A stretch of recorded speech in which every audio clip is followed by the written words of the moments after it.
So welcome everyone. My name is Jay Anto. I'm a researcher with the Center for Health and Safety Culture, and I'm glad to share some ideas with you about psychological reactance today.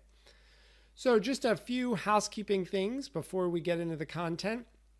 The webinar today will be recorded. We'll try to get it up on our website as soon as we can, probably in the next few days.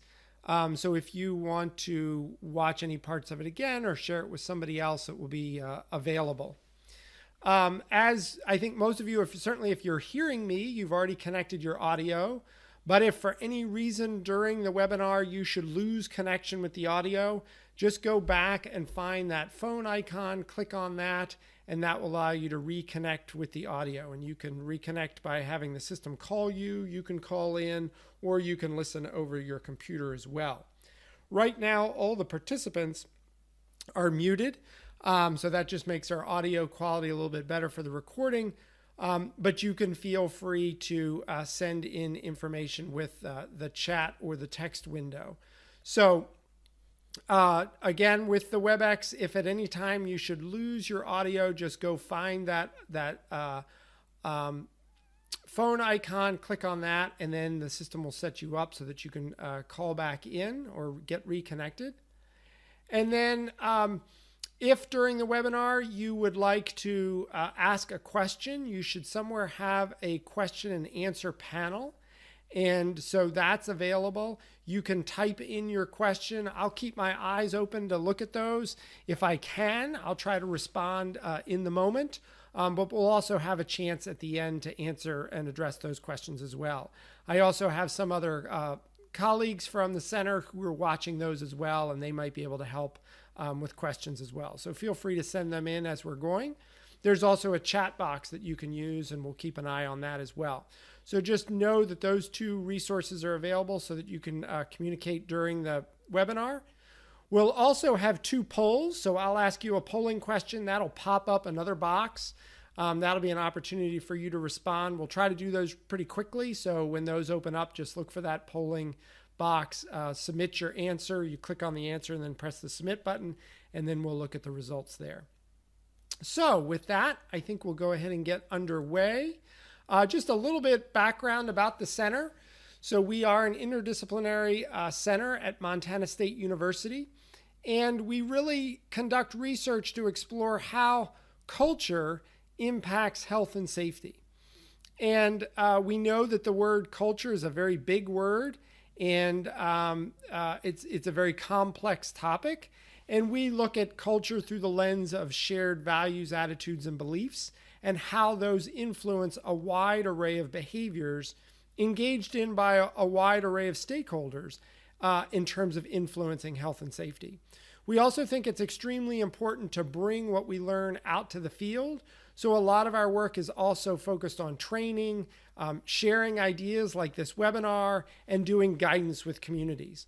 All of our research is sponsored by agencies wanting to move the needle on real projects. We don't do sort of any benchtop research or sort of research where we do weird things to college students and then write papers about it. All of our research is out in the field working on moving the needle on very specific issues. Most of our research is focused in these four areas, although we do some research in some other areas as well. Traffic safety, the misuse of substances, domestic violence, interpersonal violence, child maltreatment, and child well-being and child maltreatment as well. And it's interesting, these issues are handled similarly and differently.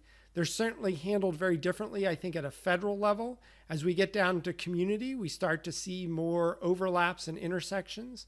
And of course, these issues interplay a lot. We know that the misuse of substances impacts traffic safety. We know that child well-being, child maltreatment can influence substance misuse later in life. They can be overlapping and interconnected with domestic violence and interpersonal violence as well. Together, these four issues are the leading causes for years of potential life lost. So from a public health standpoint, these issues really matter and have a profound influence on the health and safety of communities across our country and across the world. So with that backdrop sort of sets us up for a little bit for the context of this conversation about reactance. So what I'd like to do is just sort of begin with a simple thought experiment.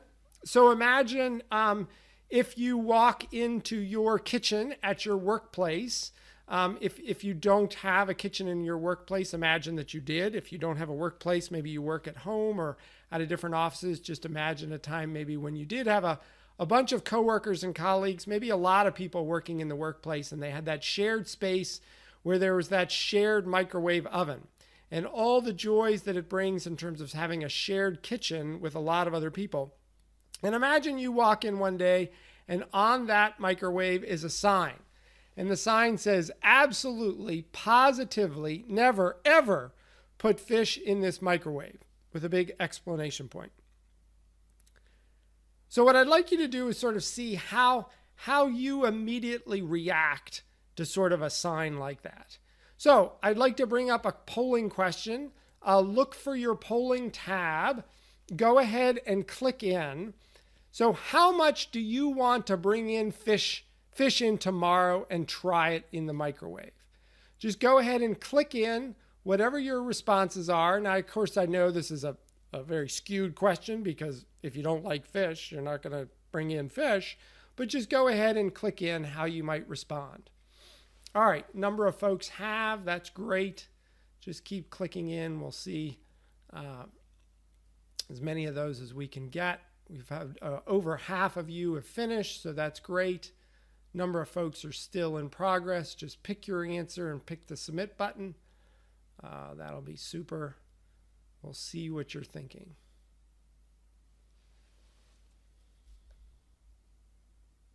All right, last few seconds, get those last ones in.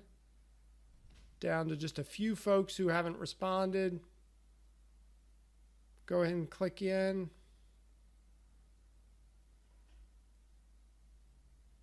All right, I'm going to go ahead and close it out.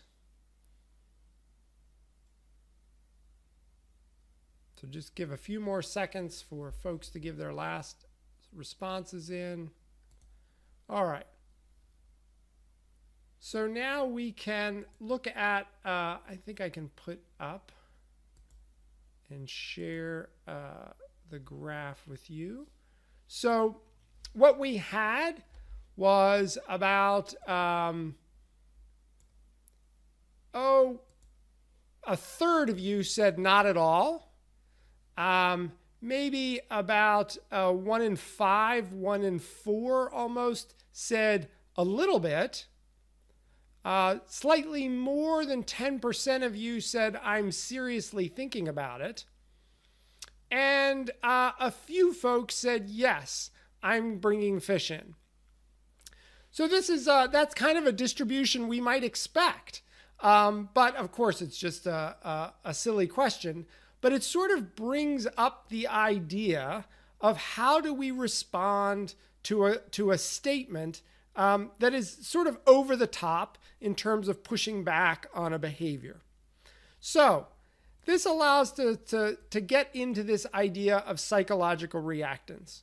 So this afternoon, what we're going to explore is sort of what is psychological reactance, get a little bit of background on that, why it may be important to our efforts. I imagine if you're on this call, it's because you have some role in improving health and safety or seeking to impact other people's behaviors around health and safety. We're going to look at some very simple ways that we might seek to reduce psychological reactance. As you're going to see, it's a complex issue. There's no magical way to do it, but there might be some things that we can do to try to reduce it. And then briefly talk about some future opportunities that are going on with the center to explore this topic. So with that, let's dive into some of the content. So a very academic definition around psychological reactance is an unpleasant motivational arousal that emerges when people experience a threat to or a loss of their free behaviors. So some key words there. It's in response to a threat, but it's in a response to a threat or a loss of freedom of your free behaviors. Not like a threat or response to your personal well-being, but something that threatens your freedom. And an unpleasant, meaning it's negative, it's not a positive feeling, it's more of a negative feeling. And it's motivational in that it actually can motivate behavior. A more straightforward way to say that is the motivation. It can really motivate folks to regain a freedom after it has been lost or threatened. And it can lead people to resist the social influence of others. So in this sense, it's pushing back. And it was that very nature of the sign on the microwave saying, oh, you can't cook fish in this. And that elicits in some of us just a really strong desire to go and cook fish. So we sense that our freedom to be able to cook fish in the microwave has been threatened, and we push back right against that. So it's in reaction to some other person's actions, behaviors, and we're pushing back in that sense to regain our freedom. I think this is an interesting statement that captures it very well in the context of issues that we do a lot of work on in the center. About a third of our work is focused on traffic safety. And one of the issues we're working on is to increase seatbelt use. And it was interesting. This is a direct quote from a participant. It was a community member in a very small community where we were doing some traffic safety work. And the individual just was very honest and said, the day that my state passed a primary seatbelt law was the last day I wore my seatbelt. And you could tell from the way he said that he had some anger in his tone. It was definitely a pushback. It was a snub. But it's interesting because obviously the people who passed the law, the primary seatbelt law, that wasn't their intention. Their intention was not to have people not wear their seatbelt. They wanted people to wear their seatbelt. But this individual did the exact opposite of what the law was intending. And so it is important to recognize that one way reactance can manifest itself, and often does, is in anger.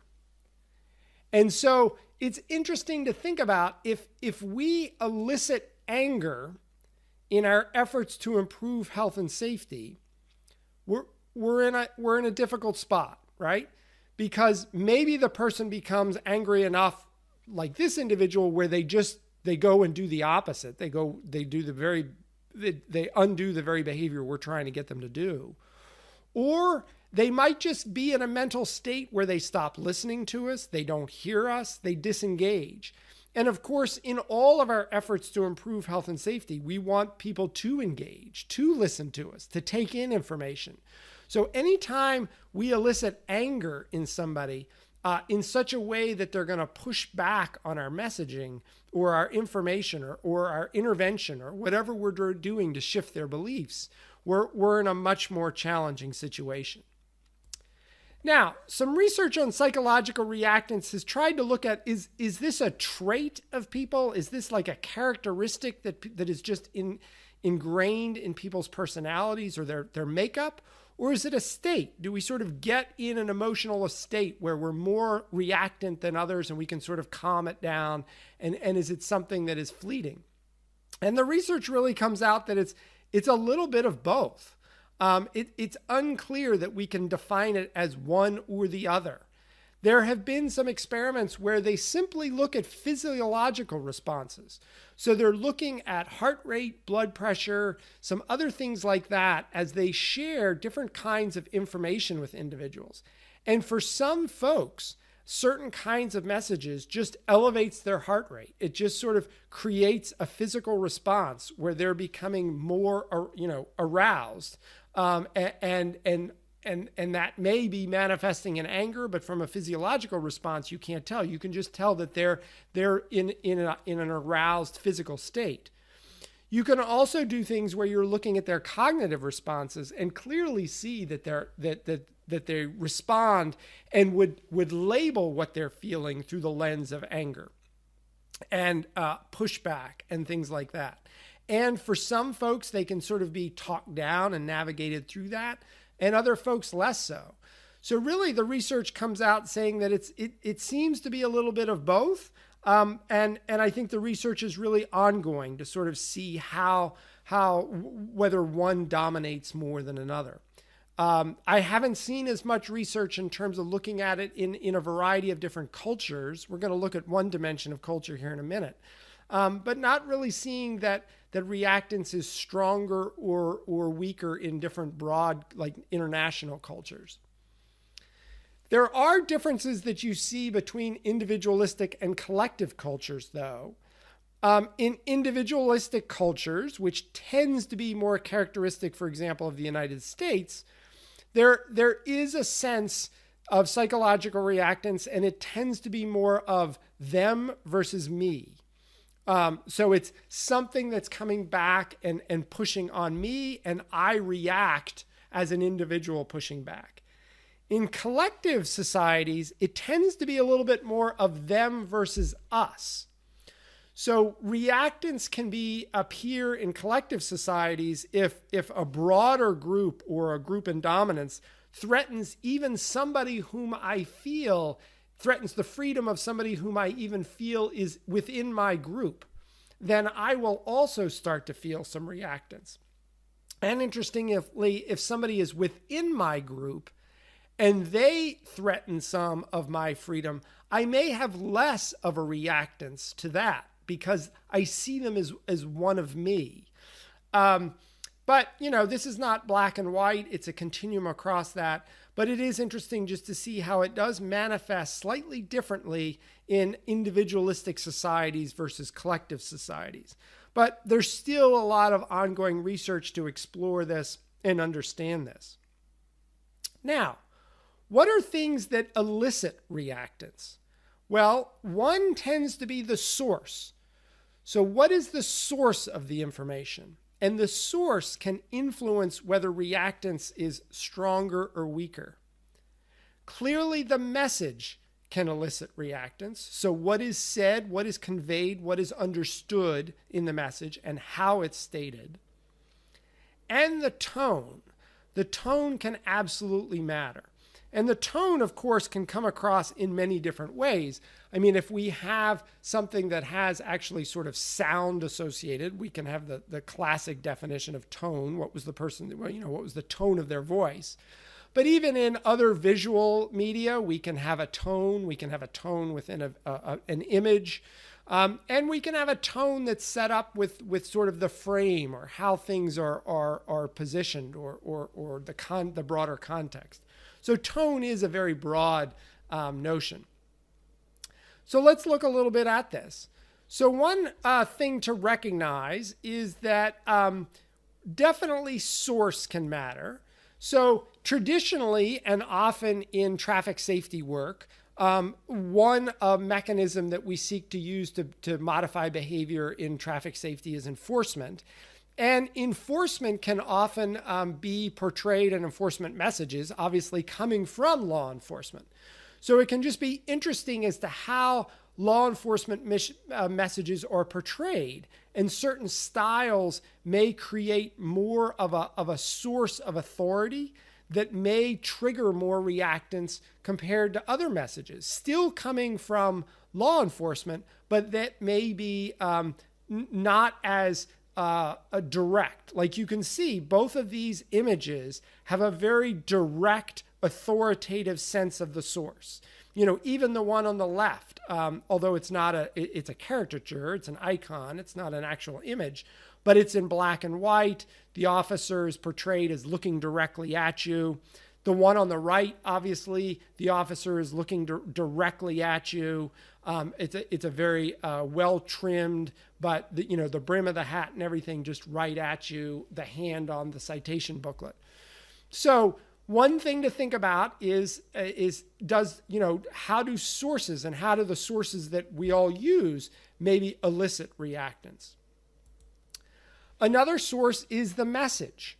Now, this is a message that I don't think any of us would ever use. It was actually pulled from some research which was attempting to elicit reactance in individuals.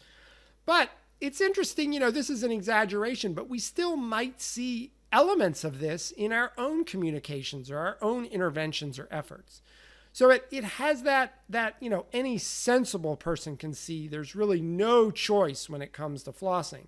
I mean, you can sort of feel that that's just has a threatening tone or a feel to it in the message, and is directly kind of pushing back against my freedom to choose a little bit. So this is something to look at, sort of how might the message, actually what we're saying, start to trigger reactance in people. And then clearly the tone.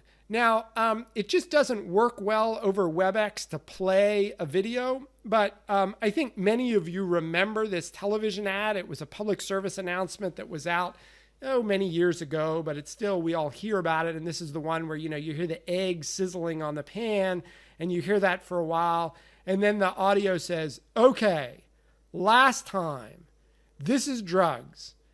This is your brain on drugs. Any questions? And I didn't really exaggerate the tone that much in terms of the way the reader does the narrative on the ad. That was the tone of the voiceover.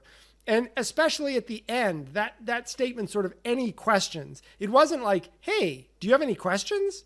It was, any questions? Like, clearly you wouldn't have a question.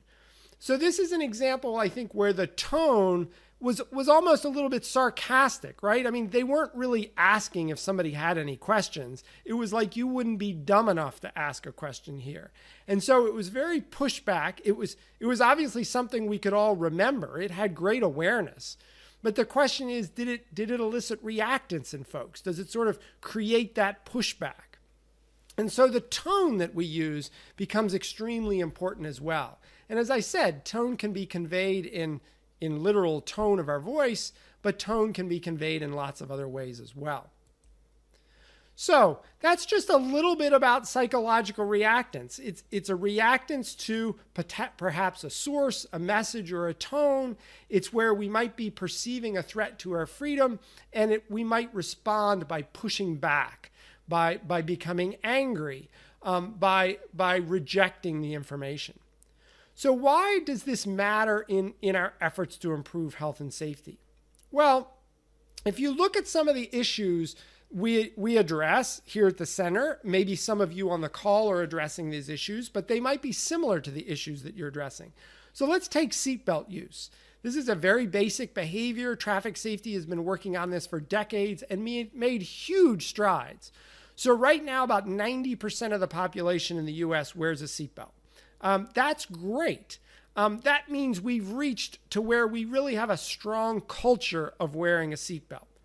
However, about 10% of the population is not wearing a seatbelt.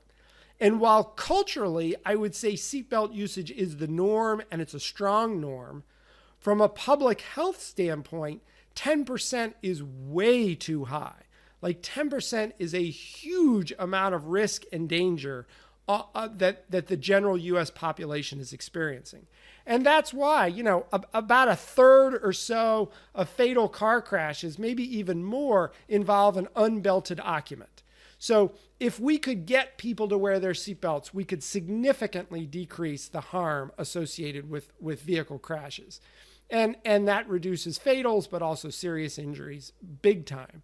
So from 10% is huge from a public health standpoint. So we have a lot to do. But it's an interesting question. Like, all of our strategies have worked pretty well on the 90%. Could there be something different about these holdouts, these 10% folks who maybe the strategies we've been using don't work as well? Maybe these folks have a high degree of psychological reactance. So the strategies we're using is actually triggering them not to wear a seatbelt. And might that be something we need to understand, and then we have to shift our strategies? Just because the strategies work for the other 90% doesn't mean it's guaranteed to work for this 10%. If we look at alcohol-impaired driving, again, a huge amount of work has been done here. It's a very small portion of the population that drives impaired. It's a very small portion of the population that even drives after consuming alcohol at all. It's about 10% who drive within 2 hours of drinking. Now, that 2% driving impaired is way too high. Again, culturally, we all get that impaired driving is wrong and we don't do it. But that 2% causes a huge amount of harm. They again account for 1/3 to 40% of all fatal car crashes. So that 2% we really need to try to reach and change. But again, might psychological reactance be playing a role here? Now, of course, with impairment, we've also got issues of addiction. It's complicated, but it's something we want to think about. If we just look at high-risk drinking behaviors in general, most people don't engage in binge drinking, like drinking four or five or more drinks in a setting, drinking to get drunk. Most people drink very moderately. About half the population doesn't drink in a 30-day period. But we need to start thinking about, might this 17% who's engaging in this high-risk behavior, might we need to shift and sort of see and engage with them differently? So overall, in many health and safety behaviors, not all of them, but many of them, we see smaller and smaller populations engaging in the risking behaviors. I mean, we've done a lot of great work in this country to improve health and safety. We still have a lot of work to do, but we've made a lot of progress. Today, things are much safer than they were a decade or 20 or 50 years ago. But might we need to approach this last group slightly differently? And might we need to explore whether psychological reactance is playing a role? So that's why we think it's important just to explore this, sort of look underneath this rock to see if there's something interesting and if it's playing a role with these smaller and smaller populations. Now, what are some consequences of reactance? We've sort of talked about some of them, but basically it can be where a person can adopt a position which is opposite to what is desired. That was that quote, I'm never going to wear my seatbelt because the state says I have to. That's clearly not what we want. It can make the risky behavior more attractive. That can be very dangerous where we're attracting a certain population to a risky behavior. It can also decrease protective behaviors. So where we're seeking to promote protection, if our efforts to promote protection elicit reactance, we can make that protective behavior less attractive. That's clearly not what we want to achieve either.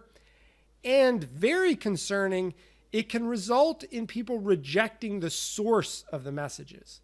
Now, often that's all of us, right? Everybody on this phone may be a source of messages trying to improve health and safety.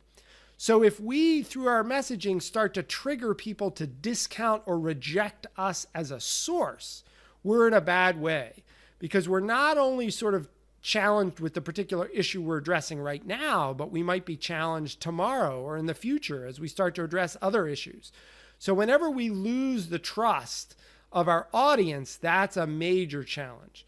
So there are significant consequences to this issue of reactance.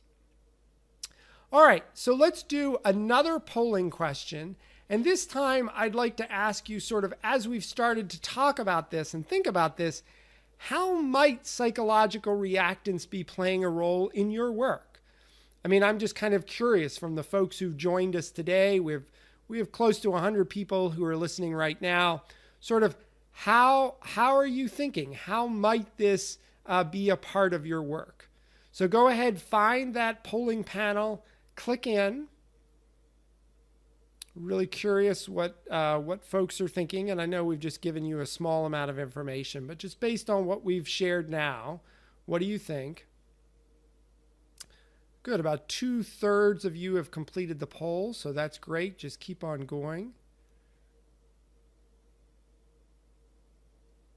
Got a few more folks to chime in. Just keep clicking in.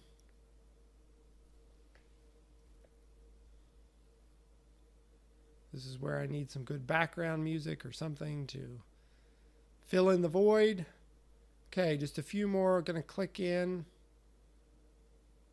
All right, so I'm just going to make sure you press the submit button. So if you haven't pressed the submit button, you have to click your answer and then press submit. Okay, so I'm going to close that out and we'll look and see what the results are. Okay, so what we had is very, very few folks really just said not at all. A few folks said slightly. About half of you said moderately.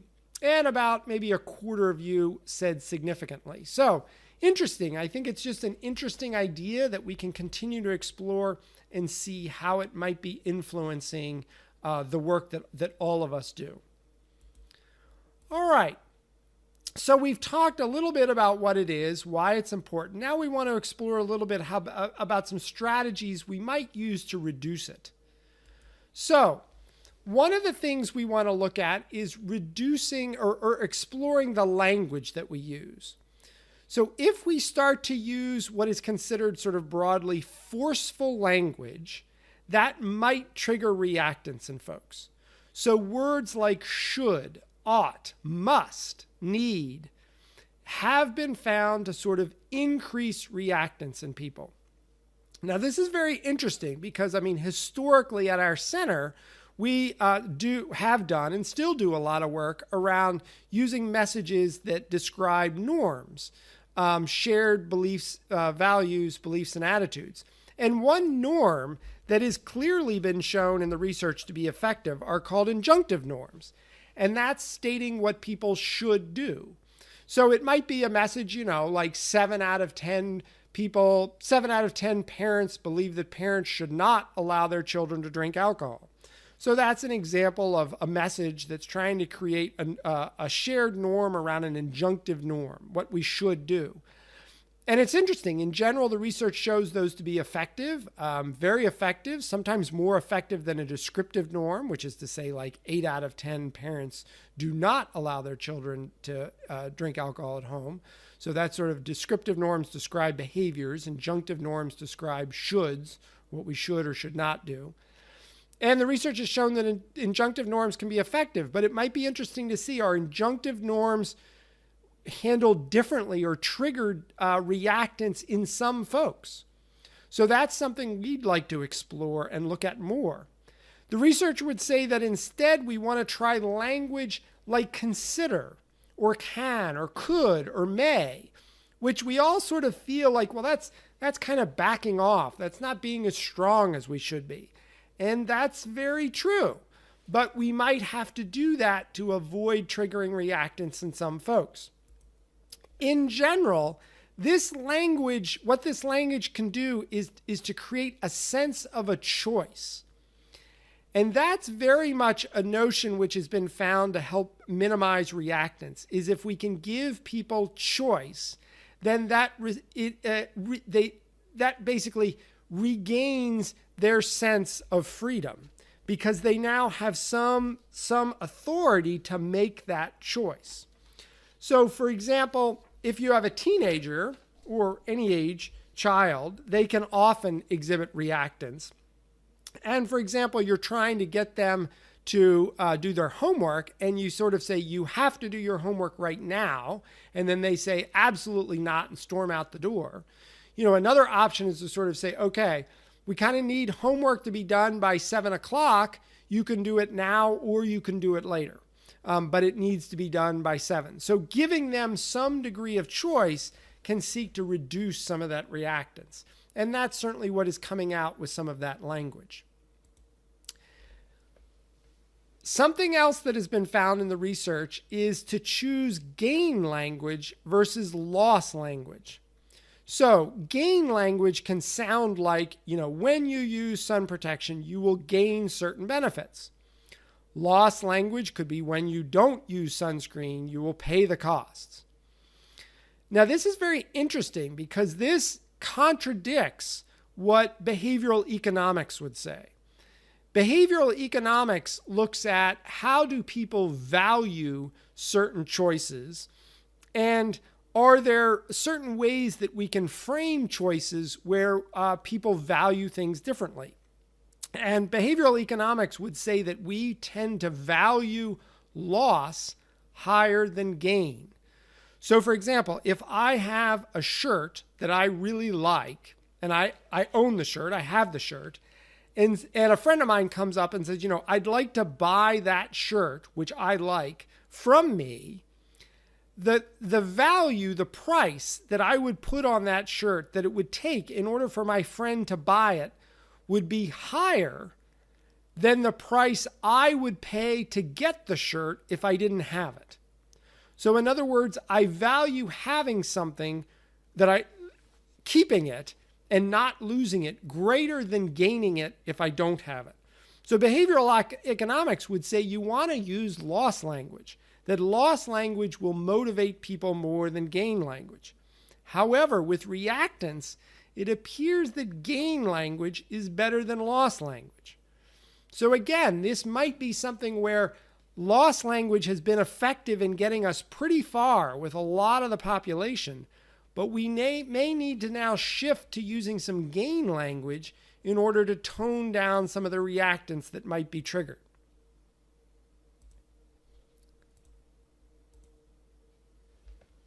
I think a technique that we've used over the years as we looked at doing messaging is always to pilot test.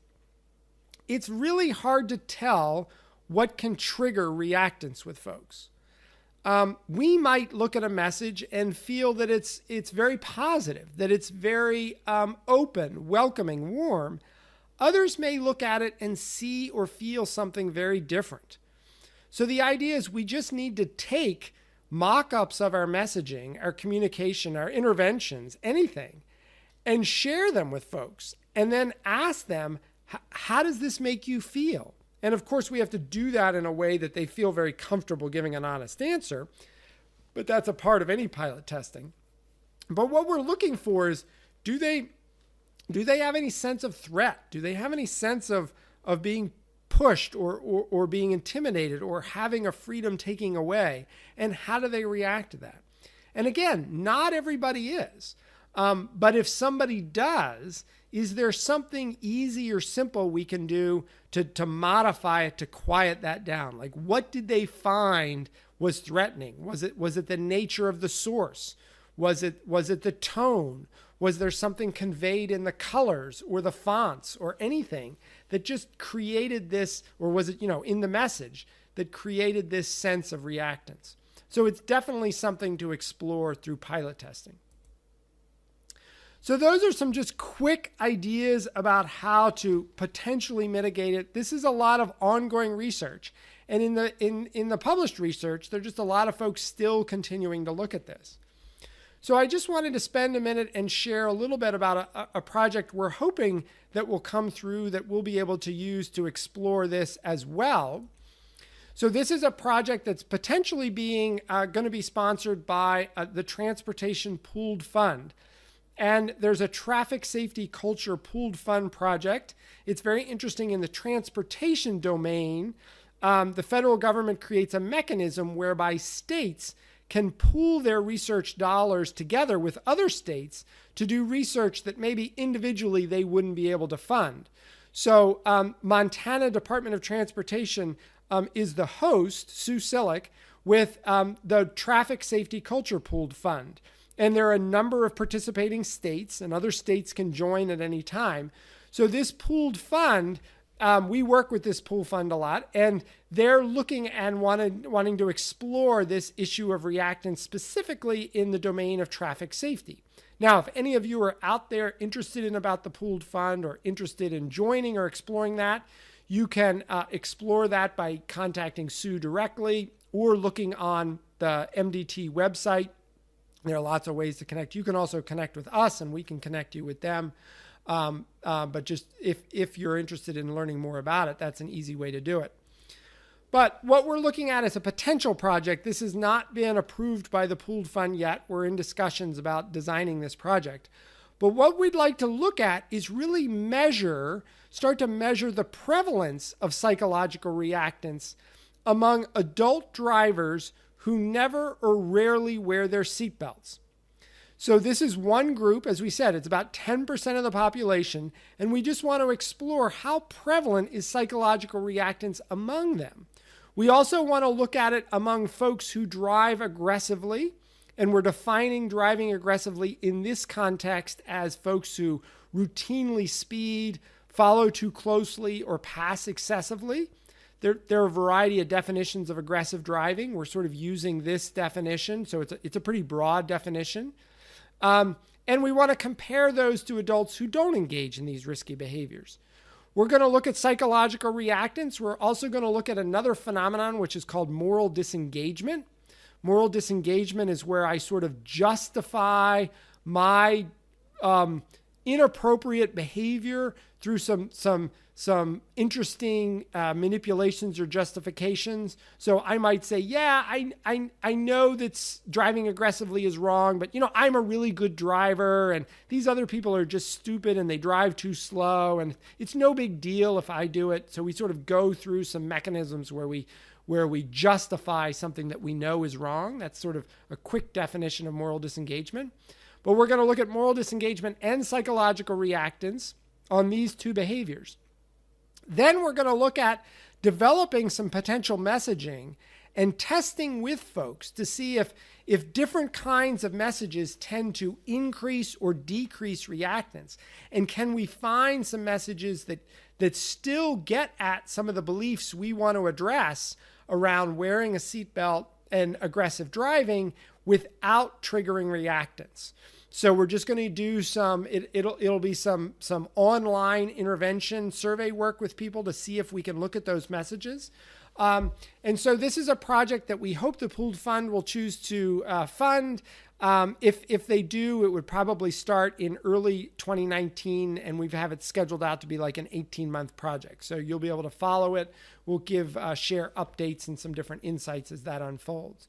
So we're really excited about that because it'll allow us to really get in specifically and see how prevalent is psychological reactance with two very important risky driving behaviors, not wearing a seatbelt and aggressive driving.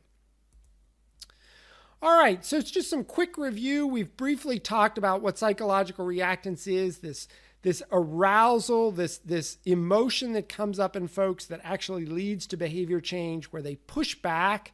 It's in response to something that they perceive as a threat to their freedom. And it varies amongst folks, and it's not amongst everybody. And in general, I think it's a relatively small portion of the population that has high degrees of reactance. But it's important to our efforts because we're getting down to where on a lot of our issues, it is a small portion of the population who is engaging in risky behaviors. So we need to sort of see, is this prevalent amongst those smaller populations?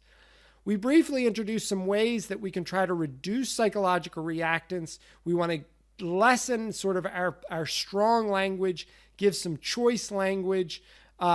We want to look at different kinds of source messages and tones. We may want to do some pilot testing. We may want to use gain over loss language, which is, not what we would traditionally do. So those are all things that we might want to explore as we're trying to minimize psychological reactance. And then we just quickly talked about a project that is coming up. So you can, at this time, feel free to share anything on questions. I can start to scan those now.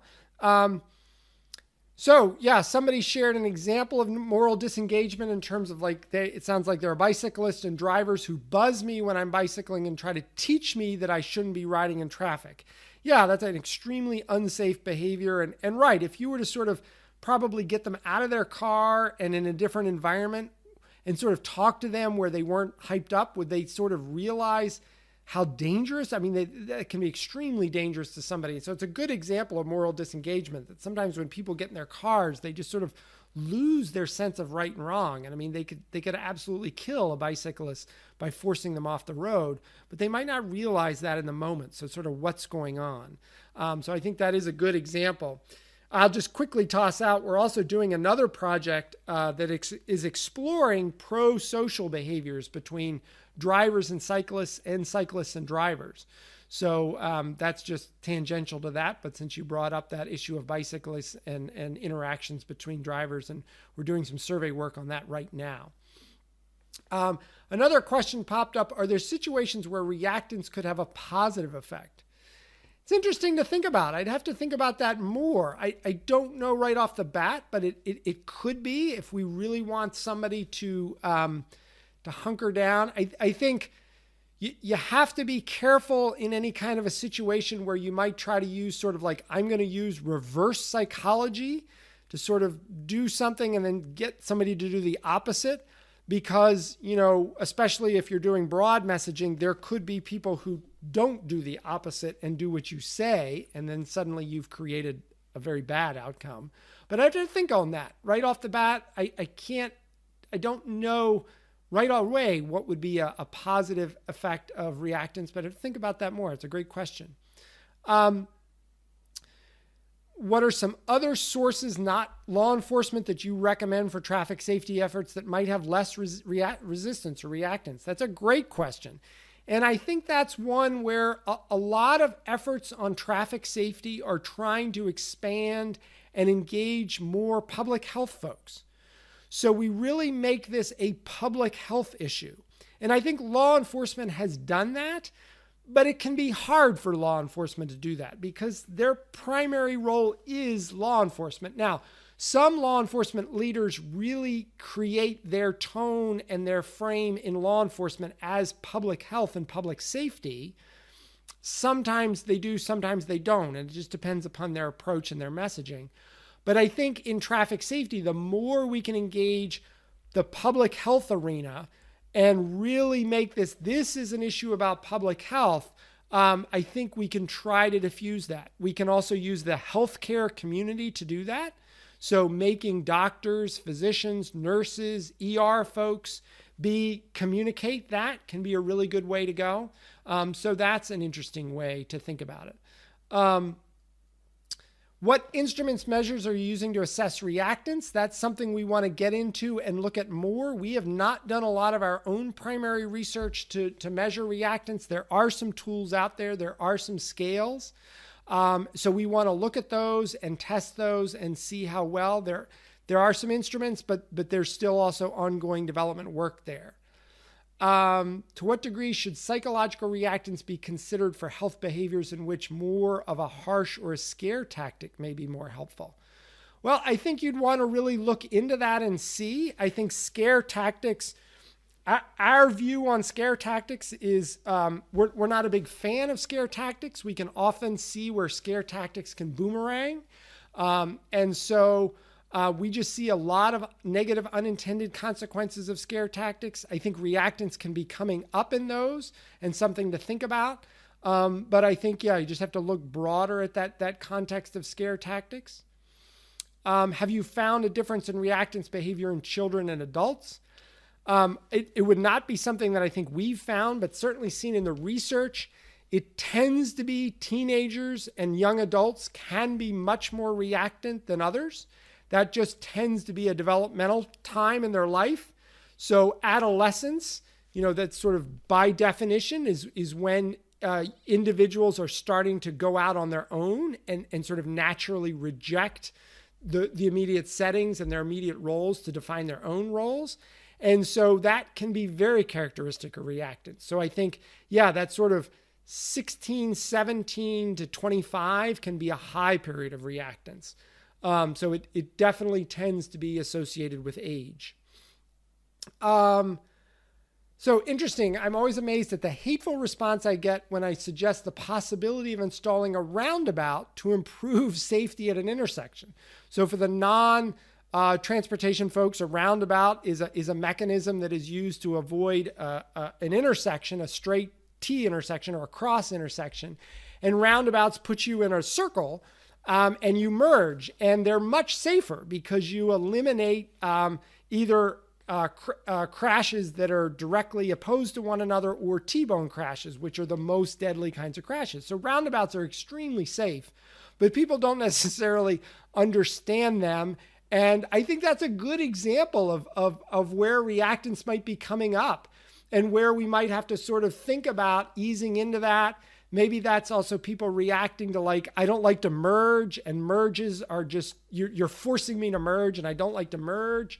So that'd be interesting. I'd like to explore that more. And that'd be a fascinating topic to look at, how to communicate on roundabouts and is reactance coming up there. So great question and a good one to look at.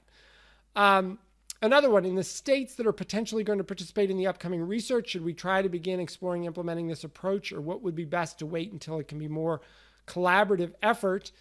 That's coming from one, Lena Pierce, a great leader in Utah on seatbelts. So I think we're continuing to look at all those. The work that we're going to do on psychological reactance on the seatbelts will be nationwide. We won't really be able to look at it at the state level because it's just harder to recruit folks, because it's only 10% of the population doesn't wear seatbelts. It's harder to recruit them. So we've got to do a lot of work to find them. So we need a big population to pull from. So it'll be statewide, but Alina will definitely bring the results back to our Utah project and share those with you. So you'll get benefit from that. And I think what we'll learn will have broad application. It won't be really state dependent. Next question, is it realistic to think that we can reach a point where reactance is non-existent, where everyone wears their seatbelt or no one drives under the influence? I don't know. I certainly don't think, I think reactance will always be there. It's a part of human nature. I think what we want to do is explore how we can minimize triggering it. So it isn't that it would be non-existent, but hopefully we aren't fanning the flames of reactance. And then in that question, is it realistic to envision that everybody should wear a seatbelt or no one drives under the influence? I am an advocate of vision zero or towards zero deaths. So I'm going to say that absolutely, I think our goal must be zero fatalities, zero serious injuries. Will we get there? I'm going to bet that we're going to keep trying. I don't know that the question to ask is, will we get there? For me, the question to ask, is that the right goal? And for me, the answer is absolutely, and that we just have to strive on. And and I'm not challenging you that you're saying that, but I think we absolutely want to achieve that zero goal and need to look under every rock. And I think psychological reactance is just something else that might be coming up. And the more we can understand it, I think the better we can do to communicate with different folks. So another one was looking at safety belt campaign aimed at Native American Indians. So looking at that sort of in different ways, I think, yeah, we want to look and carefully think about in terms of cultural sensitivity and looking at not. I don't think we ever want to try to trigger reactance in folks, because remember, the underlying reaction that is associated with reactance is anger. And so my view is that as a public servant and as somebody who's seeking to improve the health and safety, a strong advocate of public health, I really always want to do that in a way that is not, I think, eliciting anger. I think that's not a way that honors and supports the folks who I very much view my role as seeking to serve. All right, so I went through a whole bunch of questions very quickly. Do remember that this has been recorded, and so you can listen to things. I'll quickly do some shameless self-promotion.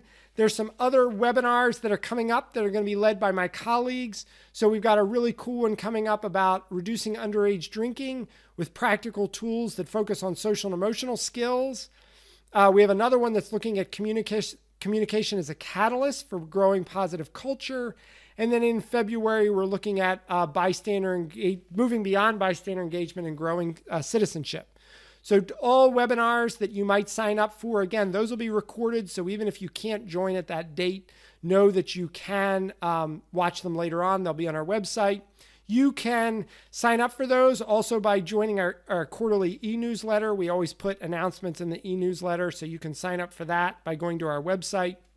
You can also stay in tune about an open training that we'll be doing sometime in 2019 on the positive culture framework. And all the way out in 2020, we're thinking about our next symposium. There are other services that we provide. So if there are other aspects of the work that you're interested in, you can connect with us about those, as well as other already done webinars. Those are on our website as well. So those are things that you can connect with. And I'll just leave this up, our contact information and ways that you can follow us on social media. So I want to thank you very much for your time today. Appreciate all the great work that you're doing. And we will send out very soon, hopefully in the next couple of days, we'll have the link on our website for this recording. So have a great day and have a wonderful holiday and a very safe holiday, and absolutely wear your seatbelt and ask others to wear their seatbelt. Take care.